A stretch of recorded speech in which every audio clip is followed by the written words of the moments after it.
Saya jadi kembang desa kayak ini mah. Anak kaya mah tak ada cantik-cantik. Jadi kita berharap jadinya.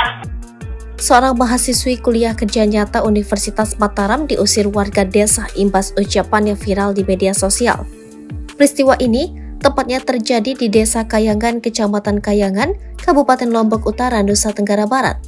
Hal itu bermula dari konten seorang mahasiswi berinisial NWAP yang membuat masyarakat setempat tersinggung. Mahasiswi tersebut diduga membuat video di akun Instagramnya dengan mengatakan tidak ada perempuan cantik di desa tersebut. Saya jadi kembang desa kayak ini mah. Anak kaya mah tak ada cantik-cantik. Jadi kita berharap jadinya. Dalam video itu juga kemudian menunjukkan permohonan maaf dari NWAP atas ucapannya yang menyinggung warga. Imbas ucapannya yang viral itu, NWAP diusir oleh warga pada Minggu 23 Juli 2023. NWAP nampak berdiri di hadapan para warga dan meminta maaf atas ucapannya. Warga yang hadir juga terlihat merekam sang mahasiswi.